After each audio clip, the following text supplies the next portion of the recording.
The season's getting close, guys. Media day is tomorrow, I believe. Tomorrow. We're Woo! recording on Sunday. Yeah. So I kind of want to just, ask you guys what like storylines are you looking forward to, and like which players are you excited to hear from, and what do you want them to say? Because I'll start with me personally. It's actually not the big three, Jokic, Gordon, and Murray. You guys can pick them if you want. I'm actually really interested to see what Jonas Valanciunas has to say, Mm. because as we know, the whole Jonas saga was like he was traded to the Nuggets, and then we find out, oh, he wants to go play in Greece, and then we're like, what? Is he still coming? The Nuggets are like, oh, we intend him to honor his contract. And then we still didn't hear from Jonas. I want to say for like about another like week to 10 days. Until the Yeah. Euro. And he basically put out a statement saying, I would have loved to play in Europe, but I'm fully committed to honoring my contract with the Nuggets now. Yeah. And so it begs like two huge questions in my head. Like, one, is he actually fully on board and okay with this? And did he have a change of heart? Or was there some kind of maybe like secret meeting of like, hey, are you gonna guarantee my contract for next year? Because I want to say he's got like a player, like a team option for like 8 million or something. Yeah. Sorry, I probably should have done the research on that, but basically, like, I'm just sort of interested to see where his head is at, because I do think he's had a rough couple of years. New Orleans, Washington, Sacramento. Yeah. That's a lot of moving.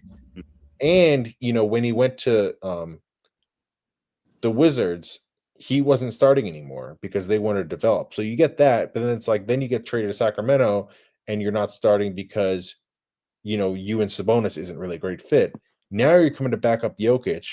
He's smart enough to understand he's not better than Jokic, but like it's hard to go through that transition as a player, right? You're a starter your whole career, Yeah. and now he's like viewed as a backup level player, and we hope a good backup. So I just want to see like I know everybody's always said like he's a pro, and I believe that, but I'm curious to see if he's generally going to be happy with his role here. That's a good pick. Yeah, no, I'm looking forward to that. That's a really good pick. Uh, yeah, no, that's for me. It's for the young guys. I just want to see where their headspace is, especially with Christian, P. Watt, because they're due for an extension, both of them this Yeah. season. And so the Nuggets haven't extended either of them yet. And so I just want to see where where their head is and what have they been working on this off season. We know, for me personally, I beside 3-point shooting, I need P. to know how to freaking damn finish at the rim. Just Yeah. he leads like 6 points at the rim. If he just would make his layups or just dunk the ball and just not miss such easy points. I just want to hear what he been working on and where his head is, because this is a contract year for both P. and Christian. Uh, uh, and Julian still has ways to go. His contract is not due until next year, so he doesn't have they picked up his option last year, so he's good on that. But I just want to see what the young guys have been working on, and if they have the competitive fiber, just to compete with the vets that have been brought in, and just say, you know what, this spot is not given. I'm going to go out and I'm going to compete. I want to be able to earn it and outwork the vets that have been brought in. It would be great if P. Watt is able to compete, and be the sixth man with Bruce. That would add more, for me. I just think it would just add more options to the table for the Nuggets and things to work with. If P. Watt is at that level and not just Bruce Brown, like last year was just six men. No, I want more options on the table. The same thing with Julian. If Julian is consistent, he can defend and he can hit his shots, then that's perfect for the Nuggets. Now you're eight deep. So that's who I'm really excited is the young guys, and I want to just know their headspace. Yeah, no, I think those are very interesting as well. For me, it's David Adelman. I'm really curious to see, 3 games towards the end of the season. It's not a lot of time to put your imprint on a team and integrate the ideas that you've wanted to implement. And so then now that he has this opportunity and he's had the whole summer to really think about it and consider all the things that he may or may not want to do, especially with a new set of, you've got a lot of different pieces to work with. Some stylistic differences if you wanted to go with Duran or if you wanted to go with Jonas, and doing that situationally between the young guys and some of the veterans, how he uses the starters. I think all that has the opportunity to change. And so I don't know if he's going to spill the beans, quote unquote, in media day, but anything I can get about, at the very least, the ethos of who they want to be as a team. What is the first thing he talks about? Is it pace? Is it defense? Is it limiting turnovers? Is, whatever the biggest points of emphasis for the team are going to be. I'm really interested to see that. And then kind of once they do start playing in that preseason game, in those preseason games, see how that translates. Is it, or are they actually listening to him? And are those things coming to fruition? So that's it for me. Yeah, that is going to be interesting, right? Because I feel like the Nuggets' identity has mostly been offensive, right? With Jokic and with Murray. But Malone, it's kind of defensive.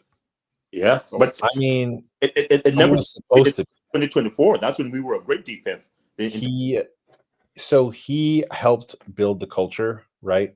Because he was there for 10 years, so he kind of made everybody bought in. Like the first year they made the playoffs finally as the 2 seed, that was like they played pretty good defense that year. Yeah. I think the team was pretty indifferent on defense last year. Now there was a lot of reasons for that. I think we all know the well was pretty poisoned, with the Cold War between Booth and Malone. So I think the hope is that simply having a fresh start, Malone and Booth being gone, hopefully the players are like looking at it like last year's over. This is a fresh start. We got some new faces in here. We got a new voice, and they all seem to like Adelman so far. So, yeah, it's fair to have questions on Adelman because he only had 3 games in the regular season. But I was encouraged from what I saw, because he did make adjustments in that Clippers series.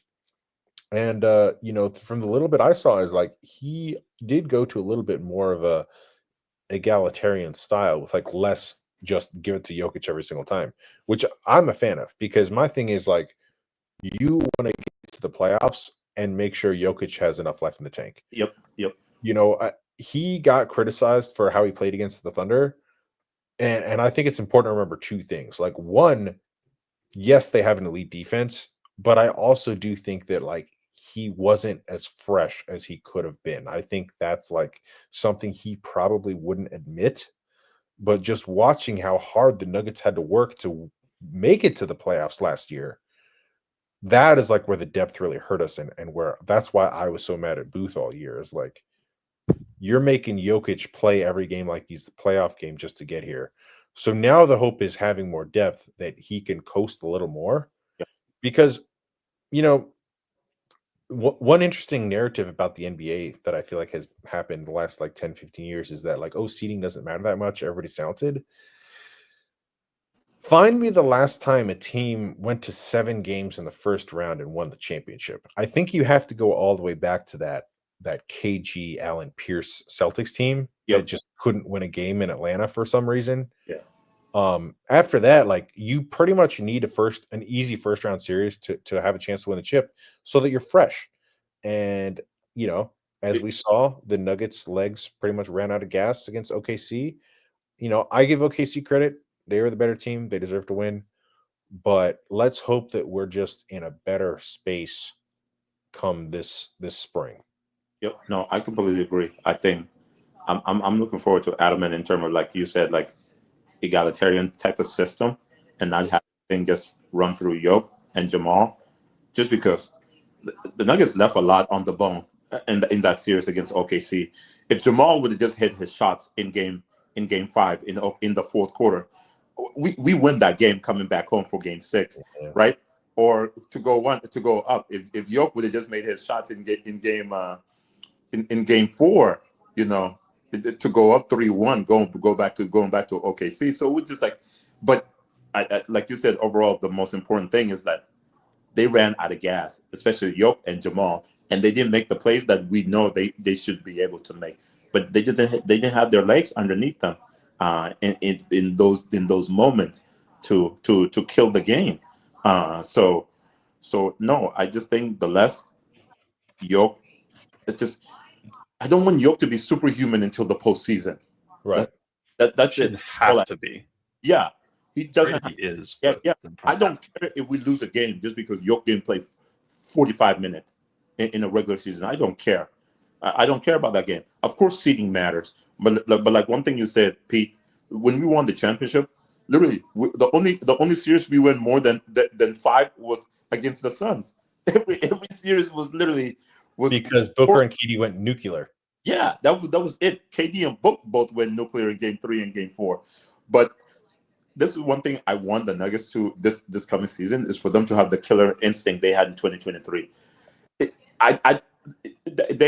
This is one thing I always hate about them. Is just like they're too nonchalant. I don't want you to figure out teams. Just go ahead and kill them. I don't care. Just stop trying to figure out a team unless it's a team at your level, right? It's OKC in the Western Conference Final, and it happens to go to Game 7. Fine. It's just a team just as talented as you. That's fine. But these lesser teams, you got to kill them in 5 or less, man. You just have to save, like you said, to save your legs for to win the championship. It's hard if you got to go 7 every time just to get to. And I think another guy that I think is really important to have back, not just for on court, but for the locker room, is Bruce Brown, because he was a key piece on the championship team. And even though he's been gone for a couple of years, him coming back is like, it's great. It's a great energy boost for the bench.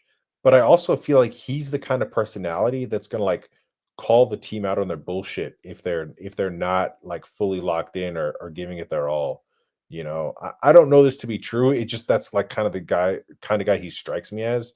And at least now he's got like the championship equity, right? So even though he's not, one of the top like 3 or 4 best players on the team, he's going to be a pro and bring it every night. And he knows what it takes to win because he was part of that team. He was closing games for that team. Yeah. So I don't know if Bruce is going to find that level again. I mean, he is still in his prime. He's 28. People just think he's old. He's 28 Yeah. years. Like he's a journeyman and he's had some injuries, but he clearly fit with this team great a few years ago. So I'm optimistic that he can at least be 80 to 90% of how good he was for us that year when he's back. I just sorry, this is off topic. I saw AG he was on the podcast. Was it last year? It was like last off season. And he was talking about Bruce CB, and so yeah, they have great respect for Bruce. Like of the core guys, they have great respect for Bruce. So I think, like you said, him being back, he has a voice in that room, and I think it's big for him. Just run teams off the court. Hey, I would love that if they just if the young guys stops to do that, just run team off the court. By the time it's third quarter, Jokic. I just want to see that. Jokic is just has Jamal ever pushed the ball, Ray? But Bruce can. Bruce pushes the ball all the time, so you can kind of make it more like perfect. Bruce, P.Y., Julian, Duran, and then put one of who would be at the 4 or the because Zeke Naji, baby. Zeke. hey, if Zeke play well, he plays defense though. So we can trade. We're over 90 minutes in. First Zeke mentioned. Hey, we can trade Zeke this upcoming season because he only has 1 more year left. So if he plays well, we can trade him for a good piece. Possibly. I think he has 2 years left. Because he's going into year 2 of a 4-year deal. No. He's going to year 3, bro. It's year 3. He's going to be tradable if you get some good minutes out of him year 3 in the early portion of the season. Whether it's I don't know if it matters that much just because it's such a cheap deal and it's descending as well. I think it's more about him just being playable. Are you playing? Are you decent? Can you play good defense? Stay out of the way and just make the occasional 3. I think that's like that clears the bar of whatever he needs to be as a player to the point where people are like, oh, I could use that on my team. And I think Ataman being a coach is a good fresh start for him. I just don't think. I think he's the type that doesn't. When you have a hardcore parent, I think he's too sensitive to have a coach like Coach Mo, because Mo is the hardcore. He's a New Yorker. Yeah. Yeah, you gotta switch it up. It's good that you go from like one personality to a different one. Yeah. It is going to be interesting to see like how much does he have the players back when there's like a really bad call. You know, I mean, any coach doesn't like bad calls, but like I don't know if I've ever seen him get like really mad. He couldn't take any fine. He didn't have the money for it last season. That is kind of true. But hopefully the team also has his back though on that. Yeah, I heard that behind the that he got a fire under him, so he's a fiery guy, but he just doesn't show it because of his demeanor. But I think he'll have a couple of texts this season if things don't go. You know, if Yoke is getting killed on the block, is not getting calls, he's going to get a couple of texts for sure. Yeah, and you know, one thing that I'm fascinated to see too is, you know, this will just have to kind of play out as the year goes on, but he's a quiet guy. He has been around the team pretty long time, been as an assistant. I would love to maybe learn from like anybody that's close to the organization, if they know like how much does he still talk to and lean on his dad, because his dad, Rick Adelman, was an NBA coach for a long time. And as we've learned, you know, coaching in the NBA is not as simple as just X's and O's. That's maybe like 10 to 20% of it. It's I think it's more than that, but it's managing personalities, Ray. And that had to be difficult with Westbrook in there last year. Yeah. And so now I think, luckily, the vibe seems good. The team seems to get along, but he's still going to have his own challenges to navigate. You know, how many minutes does Watson get in a contract year? You know, how is he going to split up minutes between Strother and Tim Hardaway Jr.? You know, I don't think Tim Hardaway is coming here to sit on the bench, but that's a very redundant skill set. I don't know if those guys can play together. Maybe they can. Julian's like 6'7", so you could theoretically play them at both wings. But this team has a lot of depth, and somebody's going to get squeezed at some point. Yeah, but I think one thing I like about Adelman is that, you know, his dad is like in top 10 of winningest coach in the NBA history. Yeah, so it's so like you said, it's just like coaching is not just, you know, X's and O's and just what you can do on the court, but like you said, people managing. But I think just looking at from outside view from last season, from all that I know, I think he's gonna be pretty good on that end. And the reason is just like even with the way he dealt with Westbrook last season, right? When he came in and how he dealt with Westbrook, you know, he wasn't like Malone, who loves vets too much and wouldn't pull the leash on them. He would pull the leash on Westbrook when things would just go south. And I appreciate that. I respected that. And he made his decision.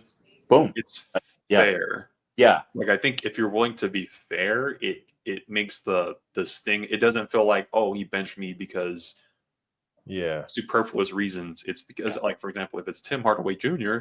and Julian Strother, the question I would ask is, say, like, who's playing better defense? Yep. That might be the thing. Yeah, he doesn't. Adelman doesn't strike me as like he has his guys, right? It's not one of those situations. Yeah.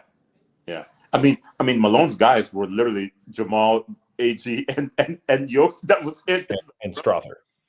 Oh yeah, Will Barton. Like Julian. He did like Julian. Yeah, he does. Yeah. But no, I'm excited. I think his system will be fair.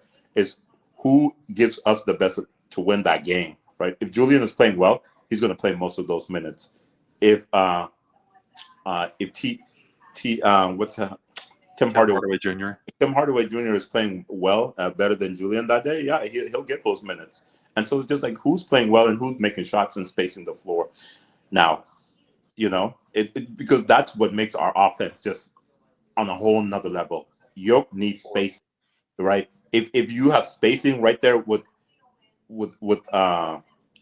Cam, Tim Hardaway, right? You can just or Julian and then put in two defenders around them and just have them go. Man, that's amazing spacing with Yoke.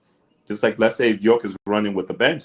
I don't want to see that much, but I want to see it. You just have to explore and experiment with some of those things. just you never know in the playoffs. And if you have spacing, good luck doubling Jokic, and those guys are hitting their shots. Yeah. I guess the one thing that I'm going to be really interested to see the first like 20 sort of games of the season is if my prediction is correct and the Nuggets depth is going to really help them win games, is Jokic going to be able to take his foot off the gas a little bit and not have as high usage? And is it going to be because the whole team is playing great around him, or is it because Jamal looks like he's in great shape and he's actually starting the season, in like playoff form? Because I think what we've seen is he always takes a while to get going. Yeah. So I've been like a big time Jamal defender over the years because I'm just like, guys, I don't care that much Me that he too. starts off slow. He's gonna bring it in the playoffs, and everybody seems to hold him to a higher standard than I do, which I get it. It's like you get paid for all the games. But the recent pictures of him, he looks like he's really skinny. So I think the reason we hold Jamal to those standards because the highs of Jamal is up there with the best of them. yeah, But the lows of Jamal that just like, come on, bro, you're right. too that. And so I think that's why people hold him to that high step because he teases us with it. That's it's Ray like, looks like he's got takes. yeah, it's just like, bro, I got the taste. You gave it to us in 2023. We saw what you can do. Even in the finals, he didn't have to score that much, but what was Jamal doing? Playmaking and averaging a triple, double in the finals, right? And so it's just like you gave us the taste of it. You don't have to score 30 points like in the Western Conference, 50, 40, 90. But if you're giving us 22, 10, and 7, like you did in the finals, hey, bro, we'll take that. It's just we just want you to be consistent. So I think for me, I'm still hopeful. I think Jamal's going to be an all-star, all NBA this season. Maybe I'm just, I'm insane, but maybe Jamal will prove me right once and for all. And if he comes in with that mindset and that mentality, I think it's just going to make everything much more smoother with all the depth that we have. If Jamal is playing like that, Yoke doesn't have to. Yoke can just be on 50% fume throughout the whole season, and then we just go to the playoffs, and Yoke just flip the switch. And good luck beating the Nuggets. If that's the dream, right? Yeah. Good luck beating the Nuggets with Yoke now. He's not running. He's not out of gas and whatnot. And Jamal is bringing it, and the depth is able to do what it needs to do. That's the dream for me. That's my dream. That's a 60+ win team. I gotta see it. I mean, it's great that he looks skinny. It's just like, yeah, I'm with you. This is year 10. Wow. Like, yeah, this will be year Jamal. No, Jamal was 2016, so it will be year 9. Well, remember, I think having Yoke Al in that second unit should help him. He'll get some real screens. 10 of Yoke. Yoke didn't. Duran can play as well. Yeah, I think they can both kind of work. I'm looking forward to seeing him play for sure. Synergistic way. You know who can play with the second unit too? Cam, because of his playmaking ability and having to carry the team like Brooklyn last year. So he has those skill sets as well. So him and Jamal carrying the second team. Now I'm getting excited now you just like, and hopefully I can't remember the last time we had a competent bench. You probably have to go back to like Monte and Plumlee, right? Yeah. It was if we end the first quarter up by like 7 or 8, and then Jokic comes back in and we're actually still like up 7 or 8 or up 10 even, I'm gonna be so happy. Bro, it was 2019 and 2020 when we had a competent bench. And then 2021, it's just like everybody was injured. So we didn't have a competent bench. Yeah. That's when Will got hurt, and my favorite, is he still on Portland? What's his name? Jeremy Grant. Not Jeremy, not Portland. Minnesota. Tim Conley brought him in. He was a free agent. Just like Torrey Craig. Tim Conley brought them in at the same time. What's his name? He torn his MCL. Remember? PJ Dozier. PJ Dozier. That's the last time. That was the only last time we didn't have a. He's in Partizan now. PJ got hurt. Will got hurt. Monte got hurt too. Monte was out too. So our whole bench that season was cooked. Everybody was hurt. Jamal was hurt. So we didn't have a bench in 2021. But yeah, Well, 2020, last time we had a competent bench since 2020. That's insane to think about. and they might even be able to play it like circumstantially, which I think would be really nice. That like, okay, you're playing a team that has double bigs off the bench or something. Okay, well now you have Valanciunas, and you're not going to get overwhelmed on the boards and that sort of thing. But the next night you're playing a team who plays like 5 out and runs up and down the court. Well, now you can go to Duran or somebody else and go a little bit smaller and say we can kind of adjust to the situation depending on what we want to do. And I think that makes your job a little bit. It's easier, just to accomplish that. And for a guy like, not that they're washed or anything, but for like Bruce and for Tim and for Jonas, maybe I would love it if they played like 20 to 25 minutes a night, but they didn't play 70 games. Yeah. They played a good minute share, but they played closer to like 40, 50 games, not because they're hurt, but because they just don't need to be out there every night, and that it's good for the team that they can get the reps, but also kind of get the rest that they need, that everybody can kind of be fresh when they need. Yeah, maybe they'll have some games this year against the also rans where like Val can get the start and play 30 minutes and Jokic takes the game off and the Nuggets can win anyway. That would be incredible. That's the dream. And like you said, Ray, it's just like, because if that's just how the system is working, it gives a chance for the young guys to develop too. For P-Watt and Julian, and Duran, and maybe we'll see Pickett when Jamal sits out. And Pickett is again, I'm just saying, people sleeping on Jalen Pickett, boy. Hey. Pickett was good toward the end of the season, so that's all I'm gonna say. Man. Good in that Sacramento game was like, it gave me hope. I'm like, there's something here. I like what I see.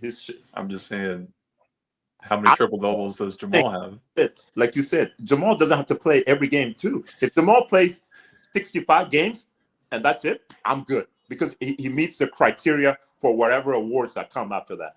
That's all I care. As long as he's playing well in the games that he is playing. Exactly. The same thing with York. If York and Jamal play 65 to 70 games, I'm perfectly fine with it. And they're playing well in those games, all-star, all-NBA level. I'm good with that. The same thing with AG. And we don't have to overrun all those 3 guys at all. 70 games for them, I'm good. And then the other 12 games they take off, that's perfectly fine with me. And you just give the rest of the minutes to the bench and the young guys to run the show.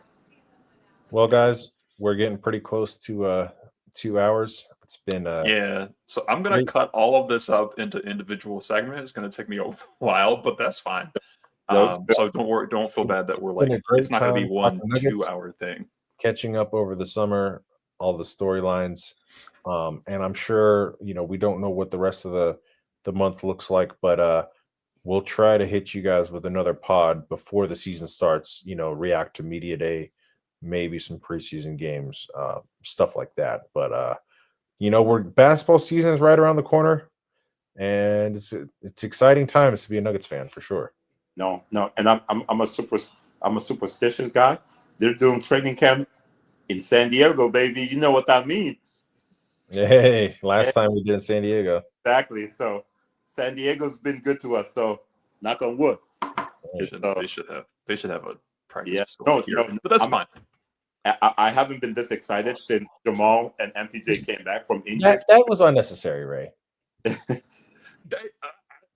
I'm not letting it go. I'm not letting it go. I'm not either, but I want to bring it up today. Today's a good vibes day. All right. Yeah. We're undefeated, right? Hey, leading into tomorrow, it's a good vibe day. So I haven't been excited since 2023 when Jamal and MPJ were coming back from injury. So I'm super excited, boys. And then last season, I didn't expect. I'm always optimistic, but I'm just, in terms of excitement, this is another level. So I'm excited, man. They're just, the opportunity is right there for them. It's just for them to take it. That's all. It's just for them to go out and take it. It's waiting. Peter, Dow, always good to see you both. Peter, I know. Well, you can find me at Rayvon Hackshaw. Peter's at Bucket Since '88. Dow is at Nelodich Fowler. Anything you want to plug, Dow, before we hop off?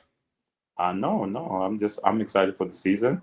I've been quiet in the timeline because I know the season's upcoming, and NBA news never disappoints. So it just I'm excited.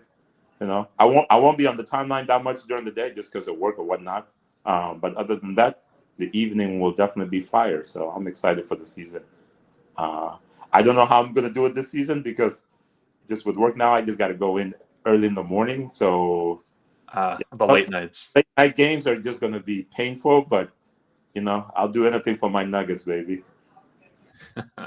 I respect it. I respect it and appreciate it for sure. So yeah, this has been Four Corners. I will have this all in individual videos, so it'll look slightly different than this when we put it out, in terms of mostly broken down by segments.